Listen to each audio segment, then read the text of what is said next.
Good afternoon, everyone. Hope you're good. Welcome back. If you're new round here, I'm Jack Chew, and we chew it over each weekday, 12:30 till 1 o'clock, about usually MSK practice, which is my favourite subject, but sometimes it's wider healthcare, sometimes it's how social and other issues culturally are affecting our world of MSK practice.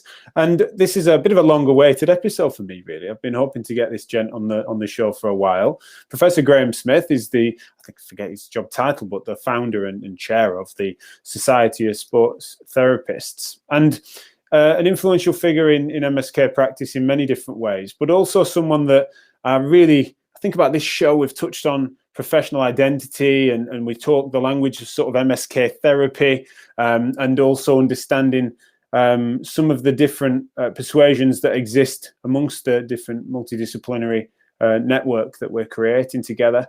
And so it's been kind of much requested as well. You know, people interested in the origins of both the society as well as sports therapy as a profession and stuff. So I think there's no one better than to chat to Graham about it with. So I hope you guys can get involved. I know what you like on a Friday. It can go one or two ways. Yesterday, absolutely really busy show on the chat that I struggled to keep up with. But then sometimes on Friday, you're more ponderous and a bit quieter. But please do get stuck in with your questions and comments. I'd really enjoy that, especially keeps me awake at the end of a week, for you guys to get involved in the live chat, as well as those of you, thank you for feeding back afterwards. Most of you admittedly tune in on your commutes and stuff by the sound of things that day or the next day or the following Monday and stuff. So then your feedback on email is really valuable. If you want to reach us there, it's info@physio-matters.com is the easiest inbox to find us in, or across social media. Just post comments onto the actual videos that you find on the podcast players and stuff. It does reach us, and we really do appreciate your participation. So anyway, enough from me. Apart from, you've got to let me know in case there's any technical issues, right? Occasionally, I've been getting complacent. It's been going well, and everyone can hear me okay. And then if it drops off, you've got to let me know in the chat. Otherwise, I'll look a mug, and we don't want that, do we? Or at least I don't. So please do let me know if there's anything like that. But hopefully I'm coming through loud and clear. Signal looks stable. And hopefully in a couple of clicks, I can bring you... Oh, he says, clicking the wrong buttons. Where are we going here? Graham Smith. Hopefully he's going to join me. There he is. Graham, can you hear me? I can hear you, Jack. How are you? Great. Fantastic. Not so bad. Thank you very much for joining me. And we've been meaning to do this a while, so I'm glad we've been able to get on air. Could you tell folk a little bit about yourself and the society to start us off? Yeah, I suppose... if I go back and first of all, thanks for inviting me on. I know it's I feel like I've made it now. I'm on here. Thanks. After all these years, it's great. Basically, obviously, as you know, by origins, I'm a physiotherapist by origins. I trained in the Royal Air Force. Obviously had a background within rehab in the military and in sport. And then and I was also a qualified teacher of physiotherapy, and used to teach at the Joint Services School. Right. In the mid-'80s, I got appointed by the Football Association to set up and head the new National Rehabilitation Centre that was going to be based at Lilleshall. And obviously, a lot of people will know about that, or that have heard about it from sort of probably about the grandparents now more than sort of the younger generation. But it was the first of its kind. And one of my other functions and roles was to look at the medical education within professional football, because at that time, basically anybody could be a physio. If you were the mate of the manager and you'd had lots of injuries and you knew where the treatment room was, then you'd get appointed. Right. Club doctors tended to be friends or colleagues of the chairman, or had an interest and were quite willing to go up during a game, a match day, sit upstairs and give an opinion. So even to the stage of the mid-'80s, and I'm talking big clubs as well. We're not just talking sort of lower league clubs. Sure. So we looked at what's the job of a therapist that was working in professional football, identified what they needed to do, and we remodeled and put together a course, which basically then became the minimum qualification to work as a therapist. And that by the start of the 1989-90 season, anybody working as a therapist had to have as a minimum that qualification. Interestingly, and I will come back to it a little bit later, We also then introduced that sort of by the start of the 91-92 season, that any new appointments had to be a chartered physio. And I will, I think we'll revisit that a little bit later on, because there's one or two issues I think that come out subsequently.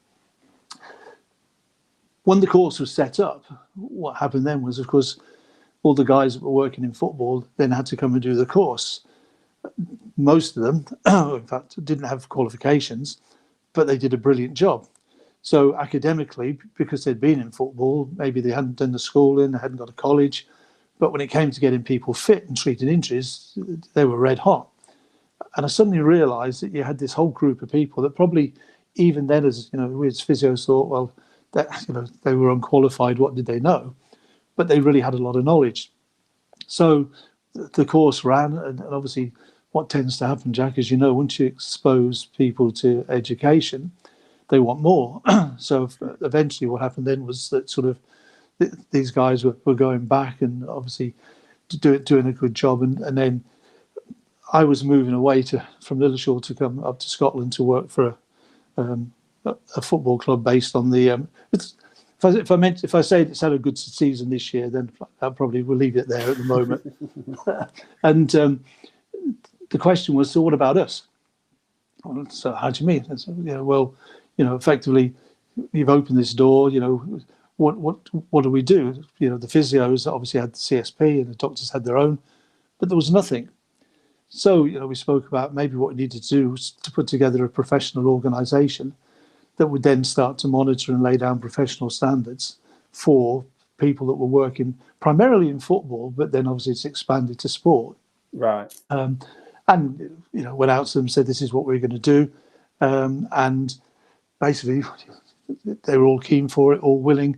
And as you know, the big test is then people support an idea until they've got to put their hands in the pocket. But they did. And then, like, the first 100 members sort of came from football, and the society was formed in 1990. The next stage, of course, then was, once you've got this professional organisation, then you've got to get some status and credibility. And that's why we looked at, we needed to develop then the educational pathway for these, and that's when we started to look academically. So yeah, where did you credential those people against and things like that? I know I don't want to stop you on your tracks really, but I do feel like I want to ask at this point. Yeah. At that point in time, so I'll admit, Graham, as baby-faced as I am, it is noted that by that point I'm then 3 years old. So forgive me for really struggling to know what the cultural zeitgeist is at that moment in time, right? But when that's happening, when I'm hearing that, there must have been good reason for those therapists that you're describing to not then, if they're saying, how do we aspire to these educational standards and credibility in that way, there must be good reason for them, for the answer to not be, you're going to need to go and do a physio degree. So tell me a little bit about why that wasn't appropriate at that point. The short answer is because they didn't want to be physiotherapists. They wouldn't do it, right? That's the short answer. Sure.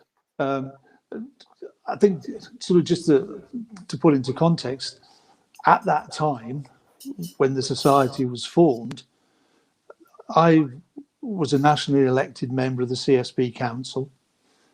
I was a qualified teacher of physio, and obviously I had a military background. And probably one of my concerns was that we were beginning to see the way that the profession of our profession was moving, and part of the reason why we could easily stay sort of by the start of the 1991-92 season, you had to be a chartered physio, was because what we were doing, we were looking at that person for what we were at that time. So, and physiotherapy at that time was very evidence. It was very exercise based. It's interesting.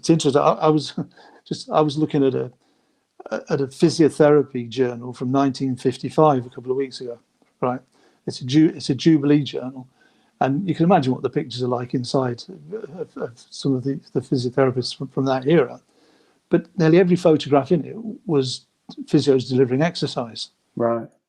And then when I was qualifying, I remember my theory, my physiotherapy exam paper.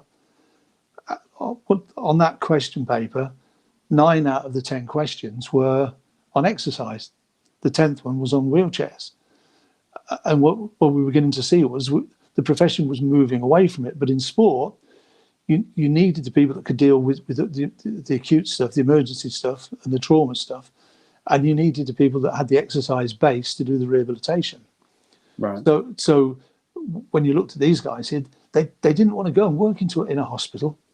They didn't want to be, the thought of treating sick people. So, oh, no, that's that's cat and dog language, guys. But take somebody out onto the field and get them fit, or pick somebody off the field to play with a serious injury. That's what they wanted to do. Right. So effectively, it was a case of we needed to build a course. Plus, and you've heard me talk about this before, is that how can you deliver exercise if you don't have an exercise science base? Sure. So we started to look at developing an academic program that was built on exercise science. And then my discussions with the university that took the first course was basically, what do your sports scientists do when they qualify? So imagine now somebody that's got a sport and exercise science base and knowledge, and then build in the rehabilitation and the clinical knowledge and skills, or take somebody that's got clinical knowledge and skills and build in sport and exercise. You would then have something that was desperately needed in British sport at that time. Yeah. So, right. so those were the reasons that it went down the way that it did. Because it's not that dissimilar, I guess, in many ways to some of the things that I encounter even now. Is that because we before I do that, I just want to ask those that are tuning in live. I'd love for, and I'll come back to this at the end, is that can you give us your take on what you know of the SST, what you know of sports therapy, any questions you might have for us, so that we can try and make sure we get to them, because I know we're going to have a good chinwag and I'll run out of time otherwise. So please, if you have those sorts of questions, or if you're willing to share those sorts of comments and what you know of sports therapy, then please let me know. But I want to ask, because you spoke at Therapy Live and it was a great panel on competency-based recruitment, which I'm sure we're going to get stuck into, but it's that in that, it was a demonstration of the fact that there are very many versatile MSK professionals of various different stripes that are aspiring to the same thing, reading from the same evidence base and wanting to give the best for the populations of which we serve. And that the question often is begged as to, when someone then is making a case for that job of offering more professional diversity of access and things like that, then it's often that someone will say, well, why don't you go and get your physio degree? To which the answer, even now, much like it was then, is because I don't want to be a physiotherapist. Because that is such an interesting point that has sustained. That I hear that just as much now as I'm sure you did then. And I think that's what's interesting, because you don't want people to say that because of a misnomer of what physiotherapy is. But there's something to be said if your passion is in MSK and sport, that to some extent now, the options for pursuing an opportunity to then work in, say, stroke or in neuro more widely and stuff, we know that those things enrich MSK care, but there is something to be said for what it would be to be a respiratory physio. My wife is one, that is somewhat distinct from what I do, in such a way that people might not want to know the nuts and bolts of tinkering with ventilators. And I had to learn that in my physio degree. And so to some extent, do you think that the society has been able to refine the MSK specialty and exercise science into it, that physiotherapy is drawn more widely? Yeah, I mean, what I suppose the best way to look at it is if you look at somebody who does an undergraduate physiotherapy degree, at the end of the degree, they will graduate with a BSc honours, and they've undertaken an academic and a vocational program that basically gives them the knowledge and expertise at a registration level to work in the health service. If you're a graduate sports therapist, you will graduate with a BSc honours, exactly the same level qualification, and that's sometimes that's just like, oh really, they've got a degree. Yeah, actually, it's the same as Olympic gold medals. It doesn't matter whether you're a bolt or whether you're a synchronized swimmer. It's got the same damn value. Right. And so, but what's happened is that they've now done an academic program that has basically taken them and given them the academic knowledge and the practical skills to work in a sport and exercise therapy environment. So now that's the point of registration. If at the point of registration you are a graduate sports therapist, you decide, actually, I don't particularly like sport, and we get a lot of that. It's an attractive degree to do, but then you realise you've got to work weekends and it's wet and people shout at you. Lots of travel. And they go, actually, and the opportunity then for them to go and do the physiotherapy. And I will say to them, great, if you go and do it, but don't do it because you think you have to do it to work in sport and exercise. Do it because you want to be a physiotherapist. And you will find, I don't say you'll find the master's program easy, but you'll be comfortable on it because effectively you've got a good skill base when you go there. Sure. With the physios and the physiotherapists, they then obviously have to go and do specialisation if they want to go and work in sport. But the tendency is to think that, well, you come out of that undergraduate physiotherapy degree, which is phenomenally broad-based. When you look at what, all the areas you try to cover in it, you can't cover all those areas in that period of time. But so if you want to specialise, you need to go on and specialise afterwards. But at the point of registration, then effectively, there's a breadth of knowledge and skills. One, specifically within a health environment, and two, the second one, within a performance environment. Right. And sometimes I think that, if you look at a club environment, then the medical health team will comprise, in a way, will comprise of the doctors, nurses, physios. The performance team will comprise of the strength and conditioning, fitness, masseurs, sport and exercise therapists, and obviously the sports scientists, because they're all dealing with aspects of performance. If you bring that back to MSK, then it doesn't matter whether you're a Manchester City or a top athlete or a top performer. You have a job to fulfill. You have to perform. If you work on a factory floor, you have a job to fulfill. You have to perform. And basically, what you've got to do is you've got to help those people to overcome their musculoskeletal problems to allow them to perform safely and effectively. So it's that knowledge and understanding that you hope both professions will have. I think one of the things that then it'll bring us towards that, what we mean by competency-based recruitment and what we mean by not being as bothered. I often describe it on this show as not being bothered about what flavour of certificates on someone's wall and about their actual skill set and stuff, and how do we therefore manage and accredit that appropriately. I think one of the things that will get us there is some of the comments that are coming in that from people's stories. So I want to bring this one to you, for example. So Liz Bailey has said, she did a level 5 diploma in sports therapy before a physio MSc, found it too limiting for the area of work she wanted to work in. Goes on to explain that she wanted to work with high-level dancers, didn't want to do the respiratory, etc., but then she went on to have to because she did her physio training. Every job that came up wanted HCPC registration in physio. She's glad she did it, but she wishes that sports therapy had been enough. Now, and there's a few things there that are interesting because Liz isn't a graduate sports therapist, which is relevant. But then when she came to that crossroads where the population of which she wanted to work with, she couldn't because of those barriers to entry that we've talked about before, whereby jobs might be listed for HCPC registered physios. What she couldn't then, if she'd have then done a sports therapy degree at then level 6, and became a graduate sports therapist, it wouldn't necessarily have opened the specific doors she's describing. Now, just talk to me about that, because that's the politics of it, I imagine, the understanding of understanding and acknowledgement and access of the profession. But that's one of the reasons why Liz felt obliged to go and do physio. Yeah. How would we put that right if we wanted to? It's what Liz has said is highlights is a common problem, and there's a yin and yang world that we live in. I mentioned early on about from the start of the 91-92 season, any new appointment had to be a chartered physio. Now you can imagine at the time that was brilliant, because effectively you were looking at my generation, the Mike Varneys, the Fred Streets, Don Gatherers, people like myself, that had that background. So that was really great.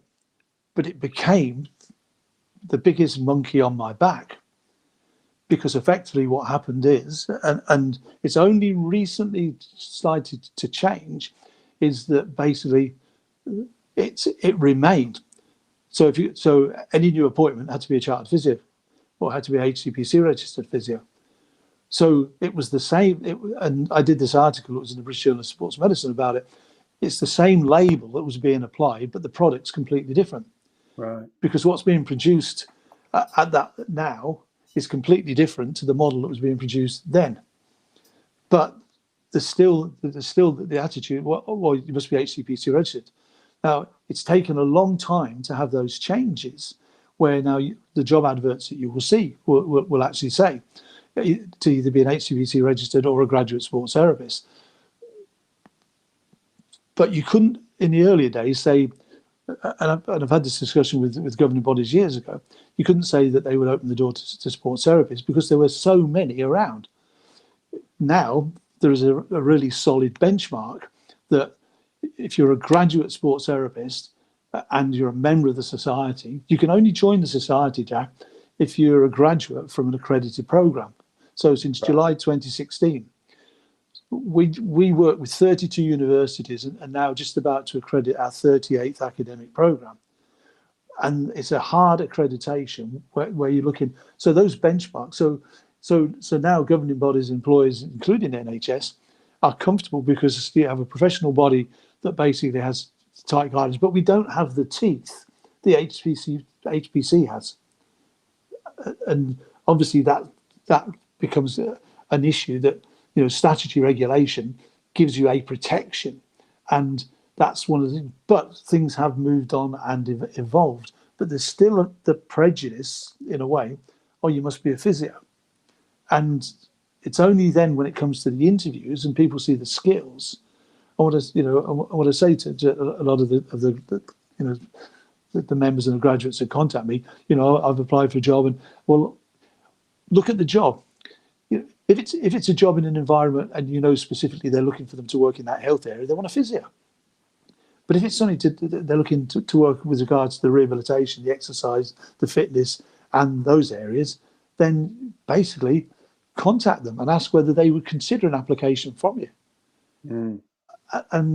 But it's still that trying to get that message across, because whether we like it or not, is physio is still the label that people recognise. Mm. But it's a cultural thing. I mean, I had on the last Physio Matters podcast, Rob Goodwin was on talking about his PhD into first contact practice, and he was saying about the fact that this is an extension of physiotherapy's professional project, is to see undifferentiated MSK patients wherever we may find them, is something that, much like he says, you wouldn't see a doctor for tooth pain.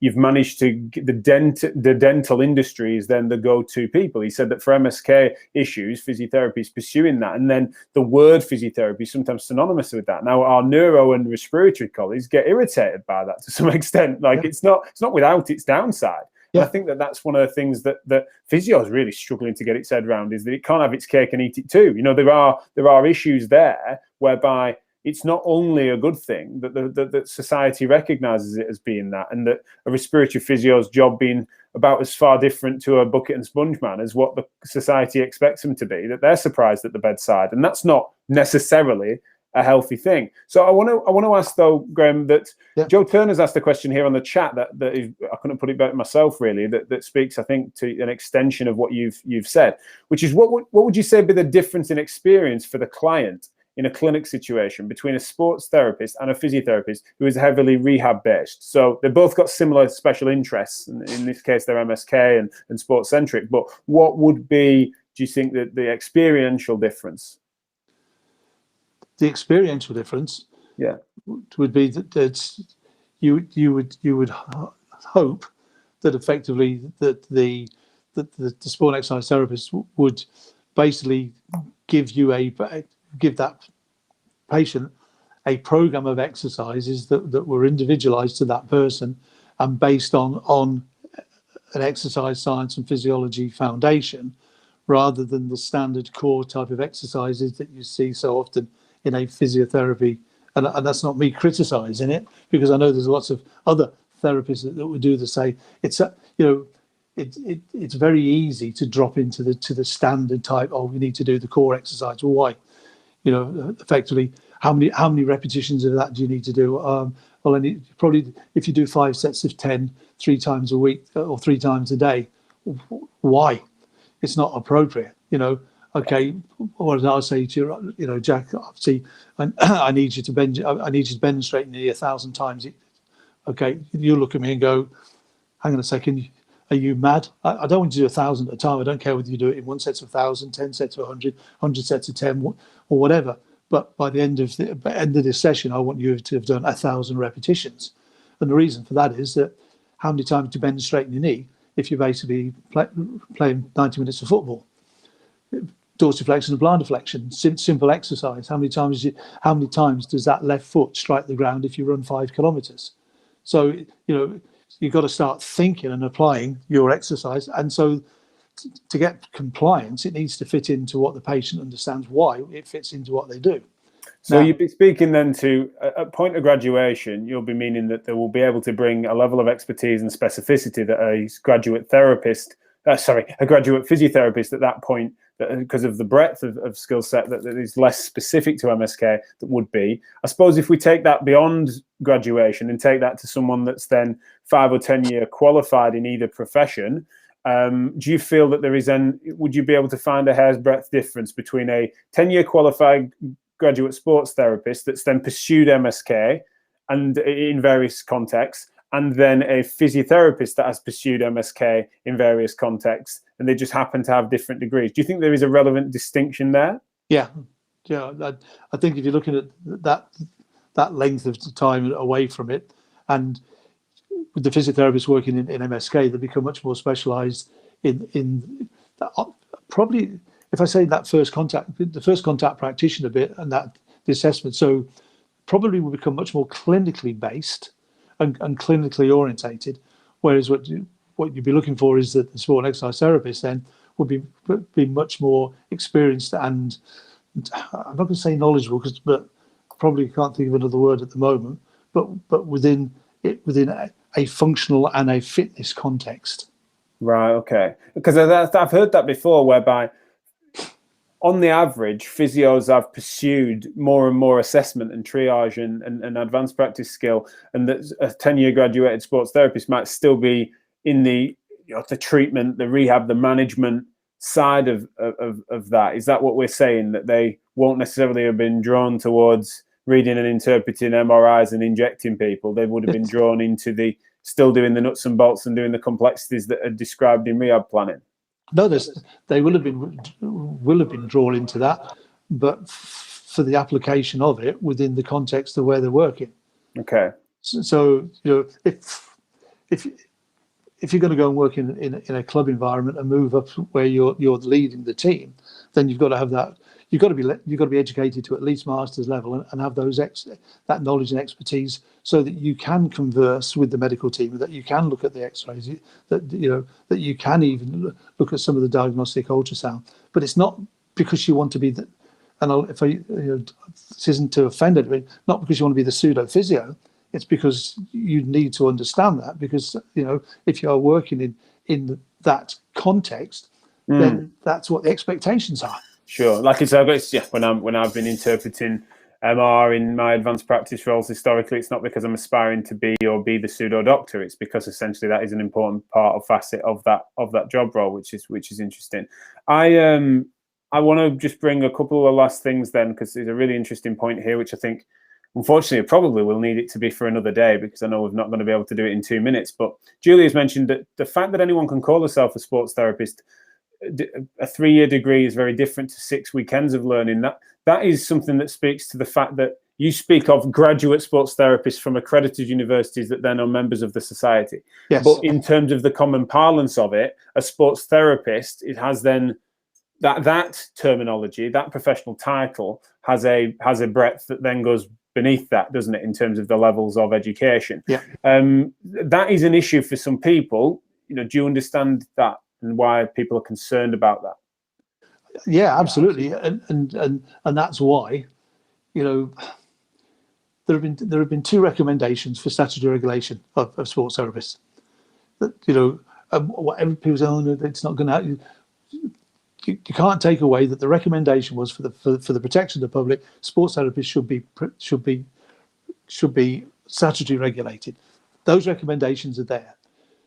There's been a review by the Parliamentary Health Select Committee, basically before all the Brexit stuff started, looking at it. Was the evidence still there? Was it still strong? If it was, then it should be taken forward. It still hasn't been taken forward for the simple reason is that the politicians who need to take it to legislation have had too much else on their plate at the time. If you have that statutory regulation, you get that protection of title. If you get the protection of title, then what it means is basically it means that it doesn't stop people going off and still calling themselves other professions, because we know that there are physiotherapists that may have no longer be physiotherapists that call themselves sports therapists. But so you protect the public because you can only call yourself by that name. That's the reason for it. It's for that protection of the public. So, you're right. Anybody can call themselves a sports therapist, but they can't. Not everybody can call themselves a graduate sports therapist. And that becomes important. Without just bullshitting, yeah, they would be lying to say so, wouldn't they? I think what's fascinating for us looking on is that you've got music therapists, drama therapists, art therapists, all as individually protected titles within the HCPC, which is fascinating, especially considering the size of those. And I'm not even, this isn't me speaking in disrespect for those professions, but I always find it that drama and music are arts, and therefore you could comprehend it almost lumped as art therapists and stuff. But instead, we delineate quite carefully in that direction. It seems under these titles, and yet sports therapy it's something that's not yet got to that on that agenda, which is a shame. So I'm interested to see how that goes. As ever, you understand my hand into that with regards to the small and large P politics of it through MSKR. So I wish you well in that pursuit. Last thing really here from Kelly Clinton is that she's a sports rehabber, which I know there's a distinction there that's relevant. Yep. But she said if both have 10 years experience in MSK and rehab, I don't think a client would feel between them and the disciplines. And so Kelly, I'll admit to you there, I think I agree. I think that it does vary, and I think I can understand Graham's point with regards to if you took like a mean average. I think that the average physiotherapist at 10 years qualified has ended up in these circumstances pursuing slightly different things, of which there may well be a difference. But generally, in the same context, the same clinic, etc., if I was shoulder to shoulder with someone in the same environment, I think that those things become more and more blurred over time. Partly as well, I think, because of the cross-pollination as an MDT. I think that's what would happen between sports therapists, sports rehabbers, physios, osteos, etc. So I'm afraid we're out of time, and I'm really sorry. We could keep going, couldn't we, Graham? But could you just tell people a little bit about where they can find more information about you and the society, and we'll wrap up there. Yeah, if you go onto the society website, which obviously is www.societyofsportstherapist.org, and got the information there. I'm not sure people will want to find any more information out about me at the moment. Listen, Jack, I'm stepping aside now. I'm not stepping aside from the society, but in 1990, the CSP regarded me as a disruptor. What I like to see is welcome to my world, sir. It's good to see I'll happily grasp that baton, mate. No problem. Really appreciate it, and thanks for all you're doing, and thanks for shining a light on some stuff. You've added some detail to, I've learned a lot in this conversation. I'm sure the audience have too. Thanks to those that have participated live and those that no doubt will feed back after the fact. Really appreciate it, and particularly Kelly Clinton. That's, I think, the 3 episodes, maybe either on the bounce or this week or this fortnight, that you've contributed really well, and I'd love for you to come on the show. I'd love to hear more about your story and your role as a rehabber, and you're definitely everything that we want to chat to and chew over. So if you fancy it, then please do come along on the show. And I say that to many of you as well. If you're interested in coming on and you feel you've got something to say, or you have got a bone to pick with me, even better, please get stuck in and let me know. But for now, Graham, thanks a lot. We'll speak again soon, no doubt. Cheers. All right. Thanks, Take care. Bye. Cheers.